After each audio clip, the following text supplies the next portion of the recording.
Thanks for tuning in. Last time we looked at Class 7 John Deere machines, 3 of them on wheat and milo.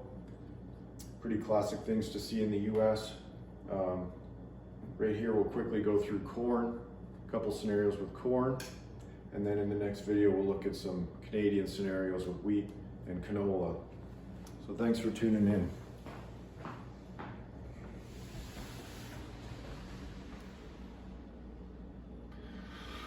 So as you saw in the last video, we have this harvest production calculator. We're just going to jump right into it with corn here. We'll take our Class 7 team, take 2 Class 7 machines, go to corn. We'll look at 150 bushel. That's awesome if you're in dryland Kansas, and it's not so good if you're in other areas of the country, but we'll leave our Class 7 machines with extensions, 400 bushel tanks. We'll put our corn heads on 12 row. We'll only have 2 machines. Ground speed, you tend to see different variations depending on the group. I'm just gonna start at 3.5. We have our 8R370 still, and our Brent Avalanche, king of the custom harvest. We're not gonna overload trucks right now. We're gonna load to normal. Weights, 56,000 pounds on the truck. So that puts us at right around 3.5 trucks an hour. One combine can make it 3/4 of a mile, so you'll get full breaking through milers. You won't get full on half sections. Half sections are pretty fun to do on corn, pretty fast paced, but easy to keep it going and not be stopped full. So if we send 2 of them through the middle, distance for a cart load is less than a mile. So if the cart follows down, it'll have a load once they come out of the break. We'll do 150 foot spacing, five headers. So this will require 3 combine visits to get the truckload. Why? Because it's only possible to get 475 bushel on the go from a full combine. So what do we have? 3 visits. Let's see, 92. Yeah. We have let's put our trucks at 1/2 a mile away. We'll say our trucks are a 1/2 mile because we're on we're on quarter sections. So that's the width of the quarter. That's pretty fair. So we'll go to 90.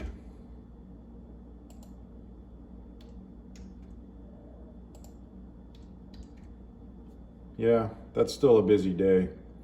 So on the first sequence, letting both machines get to 92.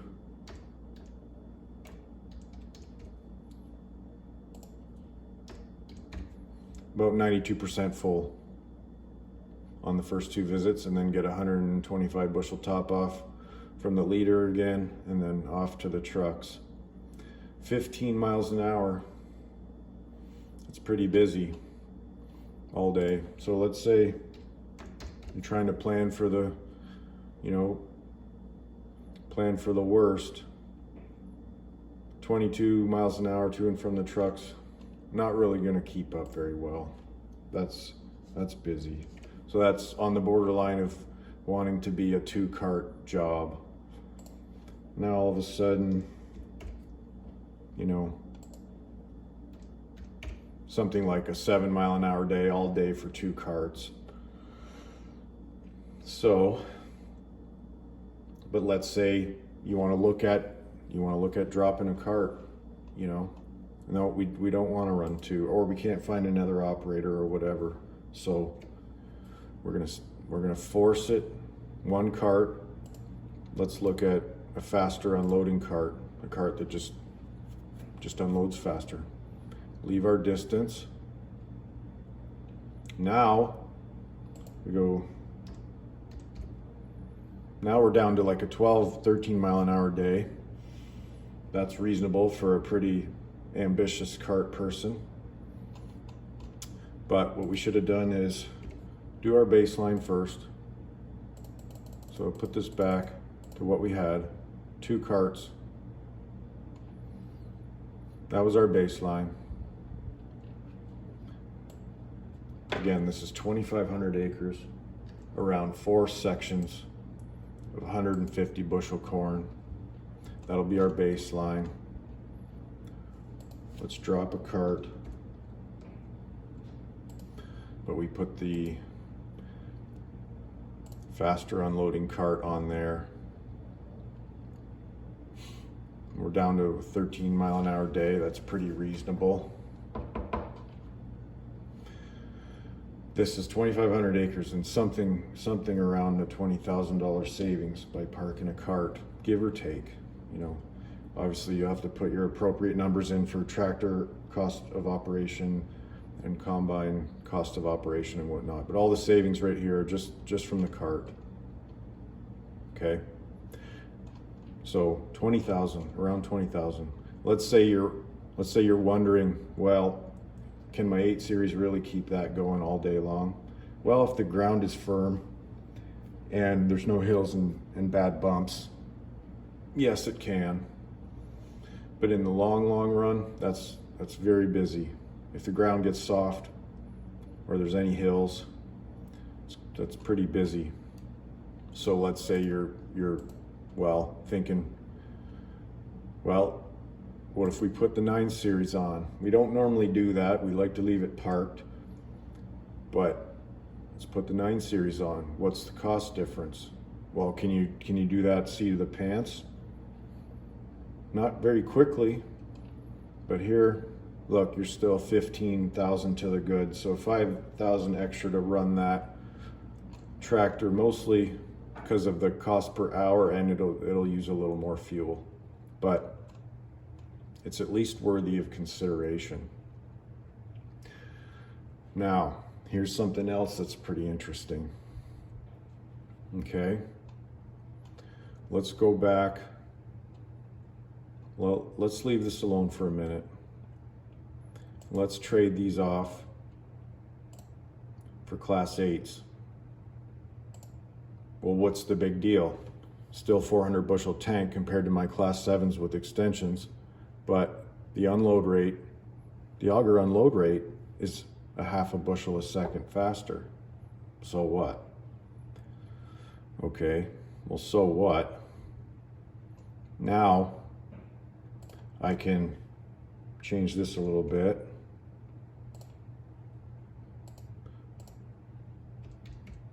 So now, on my first sequence of unloads, leader, second place, then back to the leader. It's 3 visits to get this load. So leader, second place, back to the leader.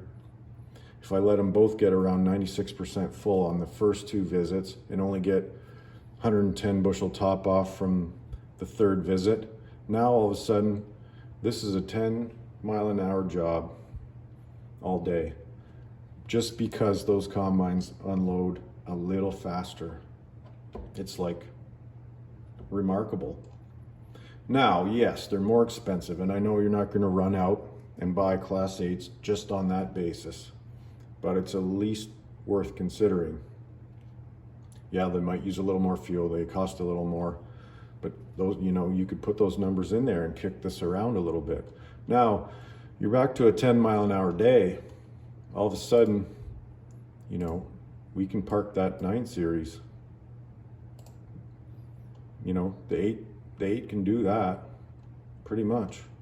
So your 17,000, you know, the original savings was like 20 or so, 17,000 for bigger machines and dropping a cart.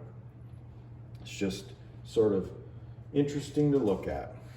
Okay, now let's let's have a little fun. We'll put the X9. We'll look at the X9. That thing's cool to look at. Let's pretend it's Iowa or something, someplace making big bushels. We'll put the big X9 on. We'll put the 16 row on because it can handle it. And the salesman said you should get it. And you know, it can really crank on the ground speed. Okay, 250 bushel crop, X9, 16 row, 5.5 miles an hour. That's the claimed, well, maybe it's like 5.7. So like 5.7 miles an hour to get the claimed 7,000 bushel an hour production rate that it can do. But here's the deal. You can only go 3/8 of a mile in 250 bushel corn with a 16 row header on that thing. So it's like, you'll just be full all the time and having to back up, cut out a spot for the cart, unload on the cart, and keep going. So as awesome as that sounds, 7,000 bushel an hour, even if the dump site is 10 miles away, that's an eight truck job for one combine. That's busy. Well, let's go back to reality a little bit. Let's put a 12 row on it. Let's go back to 5.5. Now we're 5,000 bushel an hour, right at 5 trucks an hour. Now you can at least go a half a mile with this. So you can at least work on quarters. Take the end rows off quarters and you can make it through. As long as your cart person gets you empty at the very end of your run, you can make it back through, and that's like at least an achievable program. So 6 truck job. Now let's figure out our cart situation. Oh yeah, because it has such a big grain tank, this is only 2 combine visits to get a truckload. 460 bushel tank on 250 corn, you can get about 620 bushels on the go with that thing. So 2 visits, 1 cart at 16 miles an hour. No, probably not, because you'll need to time this perfectly. Always get it empty at the end. So this is more of a 2 cart operation. Something like that. 6 miles an hour for both of them. It's a pretty reasonable, pretty good running project. So anyway, I think you get the idea with this tool. If anyone has any questions, I'll talk to you guys out here. If anyone has any questions about this tool, other ways it can be used, or other scenarios, different machines, different crops, different bushels per acre, just let me know. Also, if you want to see different field tactics or ways for approaching or attacking a field as a team, just let me know. You know, I mean, that could be a separate video where we talk about field tactics and how to work well as a team, and just do that favor to your team owners. You know, just be as good as you can be all day long. If you work on your skills and tactics early in the season, then as the season progresses, you can still run like a well-oiled machine and still have some fun in the field while doing it. You know, this stuff's expensive, so the faster you get the job done, the better off everybody is, and the longer we can retain our seat and our steering wheel if this is what we love to do. So Thanks for tuning in.